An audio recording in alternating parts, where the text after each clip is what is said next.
Welcome to week 1 of Movement for Health class. We hope you will join us this week at one of our many class offerings. It is our goal to help you move often and move better. My name is Jim Biebersdorf. Today we'll be introducing to you the foam roller and 6 exercises designed to improve your hip and shoulder movements.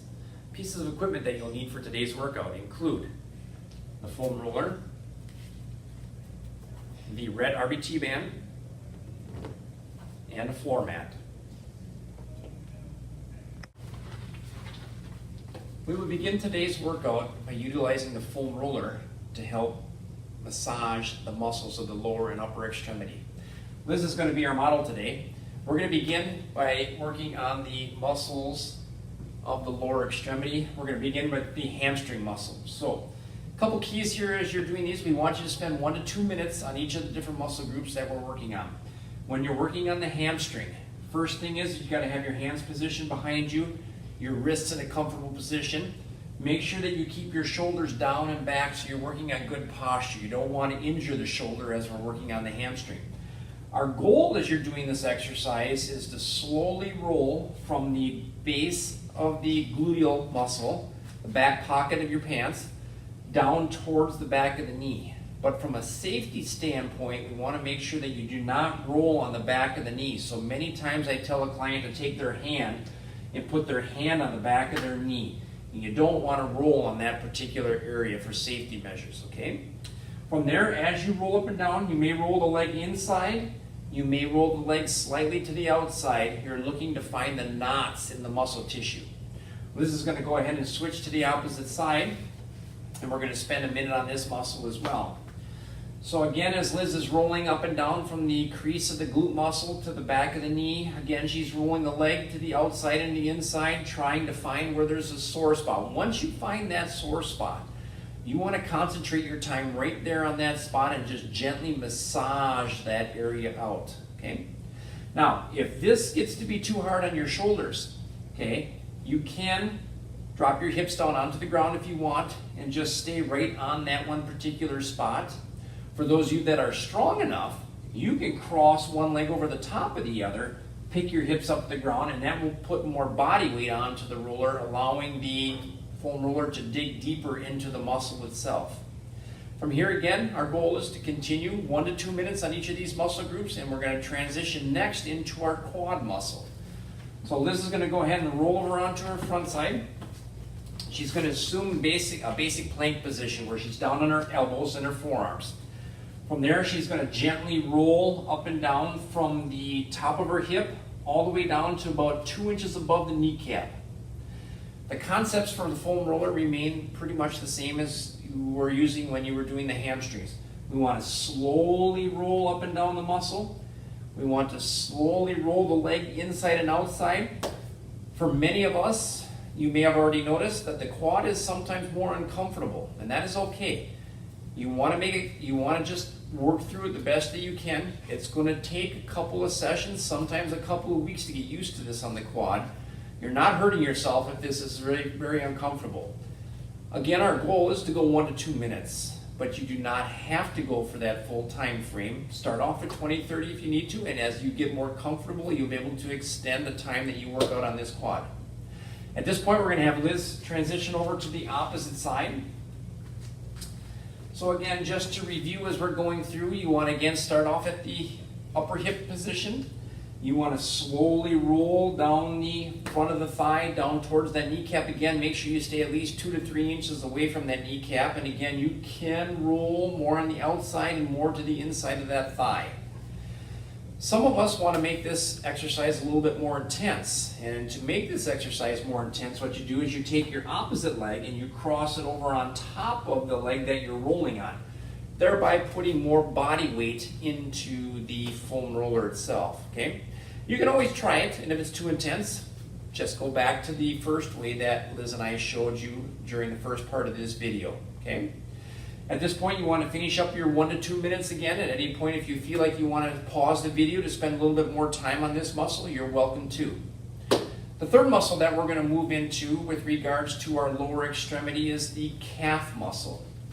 There are many different variations to the calf muscle. We'll start with our base position which is one leg up on top of the roller and 1 foot positioned on the ground, okay? At this point, again, your hands will be positioned behind you. Your shoulders, make sure you keep them back in a good straight upright posture. And you're going to just gently roll the roller up and down through the calf with your hips remaining on the ground. This is the lowest form of intensity you can do. Again, you can roll the leg to the outside. You can roll to the inside. And again, your goal is to find where the knot or the more sore part of the muscle is and focus on that general concept or that area, okay? To increase the intensity, what Liz will do is she will support her weight on her opposite leg and onto her arms and pick her hips up off the ground. From there, she will be able to more easily roll up and down through the length of the foam roller. At this point, we're going to have Liz transition over into the opposite extremity. We'll start in our basic traditional position of 1 foot flat on the ground and hips elevated off the ground. From a safety standpoint, again, as Liz is doing this exercise, there's 2 areas we want to stay away from. We don't want to roll down on the Achilles, so stay a couple inches above the heel. And just like when we were doing your hamstring, we want to stay away from the back of the knee. So again, if you were to take your hand and put your hand on the back side of your knee, you want to stay away from that area, okay? If your upper body is strong enough and you're comfortable and you want to make this exercise more intense, you can position the opposite leg crossed on top, and that will put a lot more body weight into the calf muscle, thereby digging that foam roller deeper into that muscle. Again, once you find the area where it's most sore, that's where you want to concentrate your 1 to 2 minutes on that muscle. And again, feel free at any time to pause this video to spend a little extra time there. That concludes the 3 muscles for our lower extremity foam rolling. At this point, we're going to transition to the upper extremity foam rolling, and we're going to start in the upper back region. We call this the thoracic spine, okay? Basically, it's the upper half of your chest area as you're laying on the foam roller. So to begin this exercise, we want the knees bent at 90 degrees, feet flat on the ground. We're going to gently lie down onto the foam roller. We're going to position the hands behind the head. Now, you don't want to pull up on the neck. We're just supporting the head, and you want to make sure that you keep your chin fairly tucked in as if you were like holding an apple between your chin and your chest. And you may allow the head to drop down towards the floor at this time. What we want to do is we want to pick the hips up off the ground. We want to roll up and down the roller slowly to find the bottom 1/3 of your shoulder blades. Once you find that bottom third of your shoulder blades, we want to stop in that location. We want to drop our hips down on the ground, and we're just going to ask Liz to gently relax her elbows out, let the head drop down towards the floor, and we're going to hold this position. Once you find that comfortable position, you could feel the stretch in the shoulder muscles, you could feel the stretch in the chest muscles, and you may also feel the stretch in the abdominal muscles. Any one of those muscles is perfectly fine if that's where you're feeling the stretch. The key to the success of this exercise is to relax. If you're feeling like you can't relax, like you got a little bit too much tension, then we need to roll the roller up towards the neck an inch or two. This will take a little bit of the stress off and may allow you to more comfortably backwards bend over that roller to achieve that good stretching sensation. For those of you that feel you can have it more intense, you can roll the roller down towards your hips a little bit. But don't go too far because it may be a little bit too aggressive, especially early on in our exercise routine here.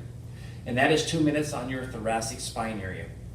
We have one more muscle group that we have to go to for our upper extremity, and that is called the latissimus dorsi, or the lat as we refer to it. It's a great big muscle underneath the shoulder complex. If you kind of reach down and grab that muscle there, you'll be able to feel that lat dorsi. So Liz is going to set herself up on top of the foam roller. She's going to have her bottom leg extended out straight, her bottom arm extended out straight, and the top leg, the foot is going to be placed flat on the floor with the knee pointed up in the air. This foot can be in front of the bottom thigh, or it can be positioned in behind the bottom thigh, okay? Once you get into this position, this one is often like the quad. This can be a very uncomfortable place to be. So if it is, you may have to support your weight a little more aggressively with your top hand and your foot. But if you can tolerate it at this point, what we want to do is we want to gently log roll forward and backwards. Again, we want to spend about 1 to 2 minutes on this muscle group. At this point, we're going to go ahead and have Liz switch over to her opposite side. As she does this again, she's going to have her bottom leg extended out straight, her bottom arm extended straight overhead, her top knee is up in the air with the foot flat on the floor, either again in front of or behind the thigh. So again, as Liz gets onto this muscle, as she rolls backwards slightly, oftentimes people get a little bit more of the pressure points on the back. So oftentimes we recommend to slightly lean over backwards. If you want to make this exercise more intense, at this point what you do is you use the strength of your legs to pick your hips up off the ground, and now you can gently roll up and down the foam roller. But from a safety standpoint, we want to make sure that you do not get off of the shoulder blade itself. So the foam roller should never be more than a couple inches down from your shoulder joint. At this point, again, your goal is to find the most sore spot. When you do, stay on that area and work it out. Again, your goal is 1 to 2 minutes. And we will move on to the next part of our exercise at this point. We will now begin our activation and mobility section of our workout. The first exercise we're going to do for this section is called the RBT band active hamstring stretch. So Liz is going to take the band, she's going to wrap it around her forefoot so that she's got it looped around twice, so that way it locks the band on and it won't slide up off of her foot. At this point, she's going to grab the band about 6 to 8 inches, one band in each hand from her foot. She's now going to lay on her back, keeping the one leg extended out straight. As she lays back, she's going to pull her knee up over the top of her chest, and she's going to pull down on her arms to lock the elbows to the ground. Now the goal at this point is we want to keep the bottom of the heel of your shoe facing up towards the ceiling at all times. So Liz is going to go ahead and begin. She's going to do 10 repetitions of this workout, so you guys at home can do these as well. The goals as you're doing this, to again, keep the elbows down on the ground as best you can. As you push out, you want to again, keep the bottom of your shoe pointed up towards the ceiling as best as possible. Oftentimes I tell people if you want to make this exercise a little bit more intense as she's finishing up her 10 reps, you can pause at the top, count to 3, count to 4, count to 5 if you want, and then let the knee drop back down towards the chest. That just allows for a little bit more of an active or a sustained stretch throughout these 10 repetitions. To continue to increase the intensity, you can pull the foot more up over the top of your body versus down in this direction to increase that intensity of the stretch on the backside of the hamstring. This is going to flip over to the opposite side. So again, as she wraps the band around, you want to wrap it around twice to make sure you get that band locked around the foot so it doesn't slip off. Again, the one leg is extended out straight, the opposite knee starts over the chest, her elbows were down on the ground and remain down on the ground throughout this exercise. And again, as you're doing these exercises, her goal is to keep the bottom of the heel positioned or pointed straight upwards towards the ceiling. Again, our goal for you guys today is to complete 10 repetitions on each side of this exercise. Well, a couple other things to think about. Make sure you keep the head relaxed, keep your shoulders relaxed. We don't want to be slouching and using the wrong muscles to hold the band down for us. Again, this is working on stretching out the hamstring on the back of the thigh. The next exercise that we're going to go into is called the pelvic tilt. So Liz is going to position herself lying flat on her back. She's going to have her knees bent at 90 degrees, her feet are flat on the ground. Pelvic tilt means we want to teach the lower back to flatten against the ground. So this is not one that you can see very easily on film, but we use a couple of cues to help individuals understand this exercise better. First cue we use is called drawing in. Drawing in simply means she's going to pull her belly button down towards her backbone. The second cue that we use is called squashing the bug. We pretend like there's a bug underneath her lower back, and she is then going to roll her pelvis backwards so that it squashes her lower back down onto the ground. She holds that for 5 seconds, and then she releases it and she arches up. When she arches up, she actually creates a space underneath her lower back. From there, she again draws in, rolls the pelvis, squashes the bug or the lower back to the ground, remains there for 5 seconds, and then she's going to repeat this 3 more times on her own. Okay? Again, she's holding the squash bug for 5 seconds on each of these. Now, a couple other important points as you're doing these. Want to make sure that you're not holding your breath. So oftentimes I tell people maybe you have to say the ABCs out loud as you're doing this. Okay? And we want to make sure that we are not shrugging or rounding our shoulders. This is a movement that is strictly happening through the pelvis and the lower back region. The rest of the body remains completely relaxed as you're doing these pelvic tilt exercises. Next exercise that we're going to transition into is the glute activator called the glute bridge and a hip up. So Liz is going to remain in this very same position. She's going to position her hands on top of her opposite shoulders. She's going to perform the drawing in and squashing of the bug that we just did. Now for the glute bridge, she's going to lift her hips up. The goal is we want to form a straight line from the knee through the hip, through the top of the shoulder. It's very challenging sometimes to get the hips up high enough, so push those hips up a little bit higher if you feel you need to. Once we get to this position, we're going to then have her pull her toes up in the air. That helps to increase the intensity of the glutes. Now, if you're feeling like you're going to be cramping in your hamstrings, what you need to do is walk your feet in a little bit closer underneath your hips. This will help to make the glute muscle do the extension of the hip, not the hamstring. At this point, we're going to now transition. See, we've held it for 30 seconds into what we call hip ups. So Liz is going to perform 10 hip ups. She's just going to slowly descend down, touch the back of her hips to the ground, come back up into full extension. Okay? As she's doing these exercises to continue increasing the intensity, she can again keep her toes elevated up off the ground. You want to make sure that your knees do not come together. You want to keep your knees in alignment with your hips as you're doing this. Sometimes we have people put their feet tight together. That is okay if you're comfortable with that, or you can keep your feet out at hip width. Let's continue doing your hip ups to ensure that you get 10 of those exercise movements before we transition into our fourth mobility exercise of this workout. Okay, the next exercise we're going to do is the sideline reach and rotate. So this is working mobility of the thoracic spine. Liz is going to show us 6 repetitions of this exercise. For setup purposes, you want to have your lower leg to your upper leg at 90 degrees. Your knees are stacked one on top of the other, and then the angle from her upper body to her thigh are at 90 degrees. She begins with both hands laying flat on the floor in front of her. She's going to reach the top hand out in front, and then that hand is going to go up over the top. She's going to follow that hand with her eyes all the way over as far as she can go comfortably, and then she's going to return right back to the start position. So again, to walk through, she reaches her hand forward. Now, as she is going in the rotation over, the goal is not to lead with the hand going over the top. The goal is to lead with the back of the shoulder going over, and the arm is following the rest of the body, so that we're ensuring we're getting the movement to happen through the thoracic spine, or the upper part of the spine of her body, and not just the shoulder or the arm going over backwards.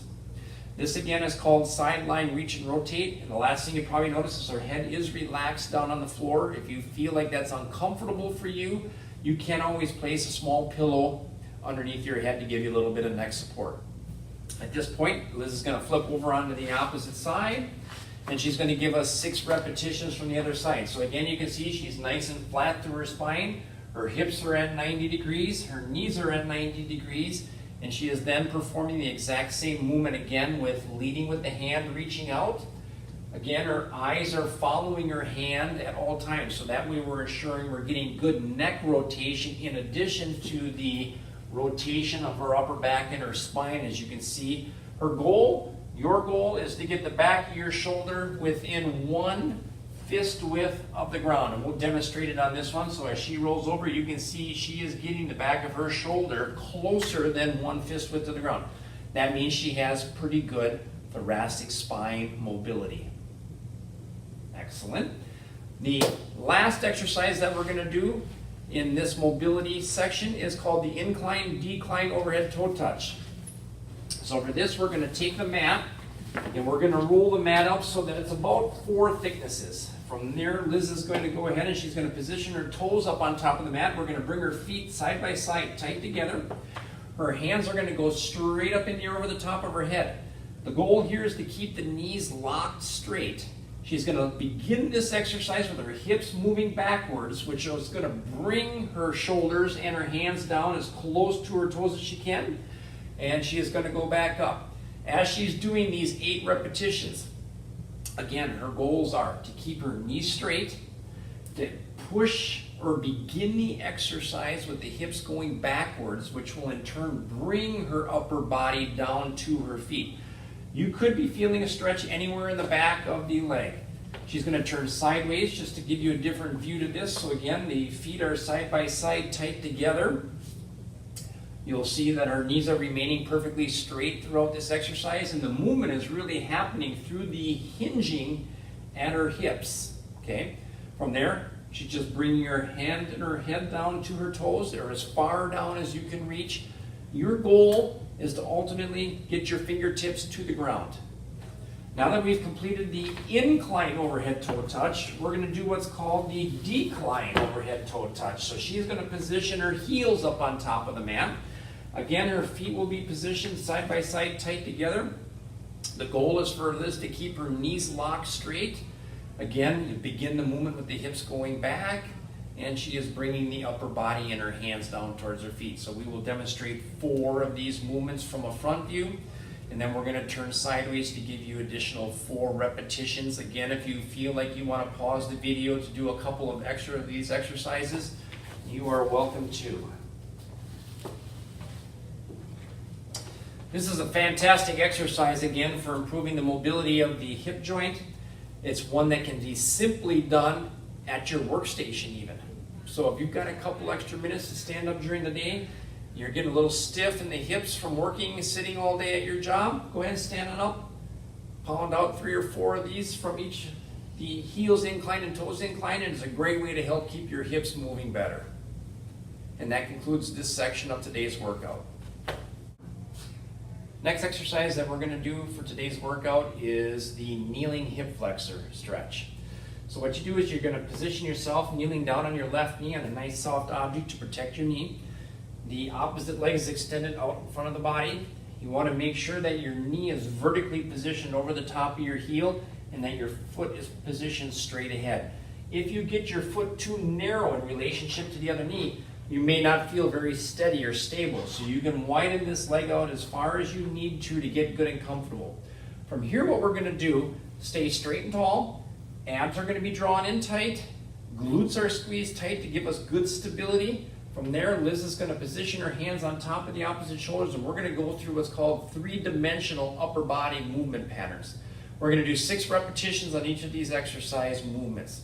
So first thing she's going to do is she's going to rotate as far to the left as she can comfortably, and then she is going to rotate back towards me as far as she can comfortably. Now as she does that at a nice slow pace, she's continuing to breathe. You never want to hold your breath as you're doing this. Key is, you'll notice that as she is rotating side to side, her knee on the forward leg is not moving. Oftentimes I cue people by saying, if I put a glass of water on top of this knee, I don't want you to spill this glass of water. This is the first of the 3-dimensional movements. This again is called the rotation movement. Okay?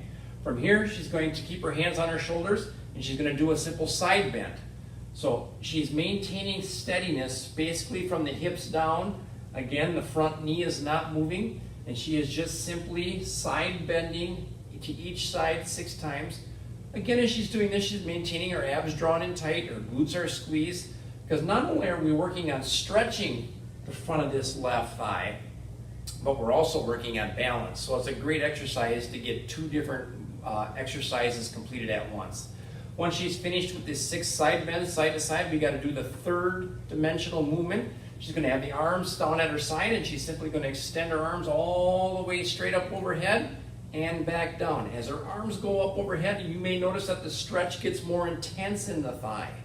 Again, if you maintain a really tight, drawn in and squash bug, squeeze glute position, it will help to facilitate a more aggressive or intense stretch. And this concludes our half kneeling hip flexor stretch on the left side down. Now we're going to turn sideways. We're going to give you another view of this same exercise. So again, Liz is just going to go ahead and begin the 3 movements. She's going to perform 6 of these exercises or these movements on each of the 3 different positions. As we're doing this, what I'm looking for, again, I'm cueing her to draw in her abs, squeeze her glutes, and she wants to, or I want her to maintain from her knee through her hip, through her shoulder as vertical as possible. So she is rotating on a spindle through her upper back, her thoracic spine region. Once she completes her 6 rotational movements, she's going to transition right into the side lean. Now the hard part about the side lean is a lot of times you'll notice that your hips want to sway side to side. So try to keep the hips as still and as steady as possible as you're doing this, so that the movement again happens all through the upper back and the upper part of the spine going side to side. She'll complete the 6 exercises or 6 movements back and forth on this, and then she'll finish the half kneeling hip flexor with the 3rd movement, which again is flexing or raising the arms out to the front of the body. Again, the harder you draw in the abdominals and squeeze the glutes throughout this exercise, the more intense that she's going to feel the stretch down the front of this down knee thigh. Again, our goal is to have you do 6 of each of these repetitions. Feel free to put the video on pause and do more exercise repetitions if you wish. Great job on completing the workout today, you guys. At this point, if you still are struggling with not knowing if you're doing each of the exercises quite perfectly, or you feel like you need a little bit more of understanding of how to do them safely, know that there's an entire staff of personal trainers available to all of us employees here at Bellin Health, located at both our Bellevue and FMC Schwalbenau fitness centers. So take the time if you want, reach out, give us a call, and we'd be happy to work with you one-on-one to continue your training plan.